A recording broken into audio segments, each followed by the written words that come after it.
कुदरत की सबसे बड़ी और खूबसूरत देन है इंसान।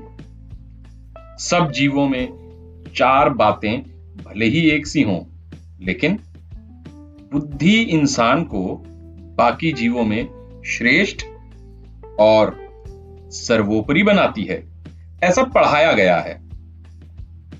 इसी आधार पर मेरे मन में एक विचार कौंधने लगा, आगे कैसे बढ़ूं? कम से कम मैं तो यही मानता हूं कि इसमें बुद्धि ही लगती है। हालांकि आजकल कुछ और विकल्प भी बेहद लोकप्रिय हैं।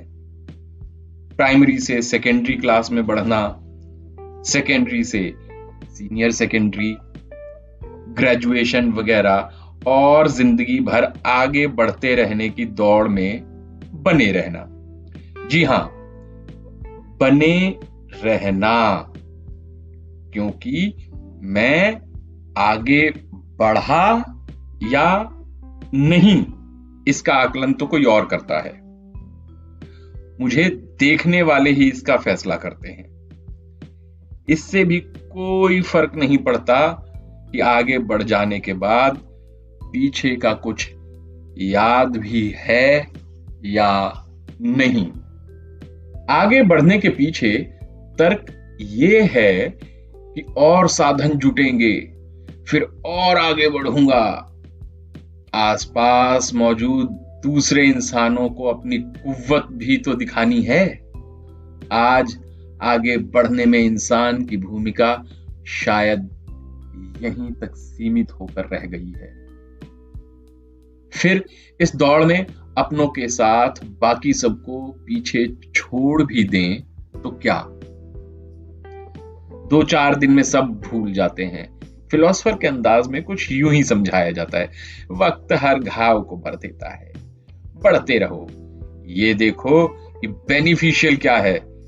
ये दौड़ है, चैरिटी नहीं।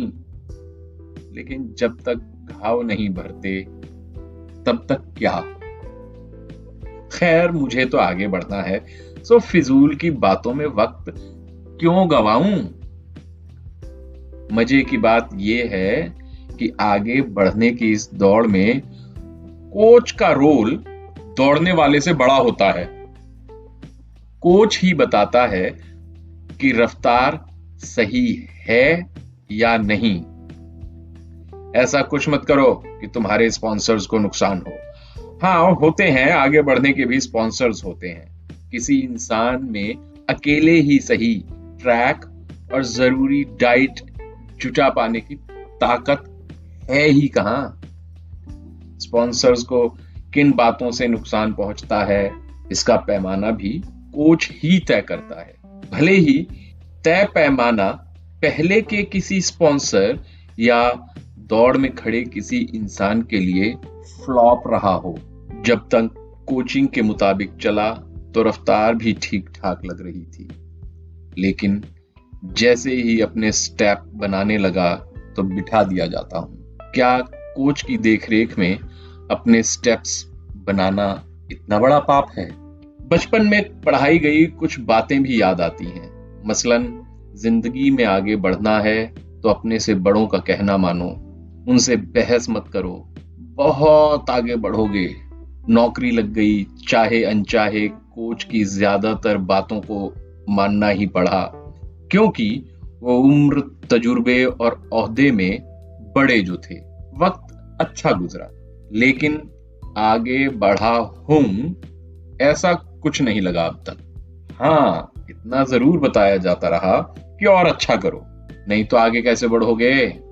अब तुम्हें बहुत आगे देखना चाहते हैं हम। अरे तो आप ही बता दें करना क्या है। आज भी सोचता हूं, बस सोचता भर हूं, कुछ हुआ हो पता नहीं, कह भी नहीं पाया। वही बचपन वाली बात याद आ जाती है, बड़ों से बहस मत करो, बस उनका कहना मानो। इस श्रृंखला में पिरामिड की संरचना भी समझाई जाती है और कुछ कुछ समझ भी आती है। ऊपर की तरफ उठने की कोशिश के दौरान सबसे खटकने वाली चीज ऐसा करने के लिए कहने वालों की प्रतिक्रियाएं, जी हाँ, प्रतिक्रियाएं यानी कि फीडबैक ही होता है। ह्यूमन असेट्स किसी भी दौड़ में सबसे अहम होते हैं, फिर वो नौकरी पेशा लोगों के लिए ऑर्गेनाइजेशन हो या ऑर्गेनाइजेशन के लिए उसमें काम कर रहे लोग। ये भी कहा जाता है कि कामयाब ऑर्गेनाइजेशंस में प्रोडक्ट डेवलपमेंट और मार्केटिंग से कहीं ज्यादा बजट ह्यूमन रिसोर्सेज के लिए रखा जाता है। इस थ्योरी से दो चार होने के बाद आगे कैसे बढ़ूं जैसे सवाल काफी हल हो गए हों, अपने आप ही इनके जवाब मिल गए हों, कुछ ऐसा सा महसूस होने लगा है। फिलहाल इसी थ्योरी के साथ आगे बढ़ने की कोशिश कर रहा हूं, लेकिन पीछे मुड़कर देखने पर पाया कि काम तो वही करता हूं, अलबत्ता अपनी चाह में कोच जरूर बदलता रहता हूं। बहुत उधेड़-बुन के बाद एक ही बात समझ में आती है, आगे बढ़ चुके किसी परमहंस से दीक्षा लूंगा। ज्ञान को पहनी हुई किसी पुरानी कमीज की तरह घर के कोने में सूनी खूंटी पर टांगने के बाद सिर्फ श्रद्धा की टी शर्ट के सहारे आगे बढ़ने रूपी दौड़ में जीत को पाने की जद्दोजहद में लगूंगा। भले ही ना जीतूं, कम से कम आगे कैसे बढ़ूं, इस रहस्य की परतें खोलने की दिशा में कुछ आगे, जी हाँ, कुछ तो आगे बढ़ूंगा। अगले एपिसोड तक थोड़ा सा इंतजार, जल्द ही फिर मिलेंगे।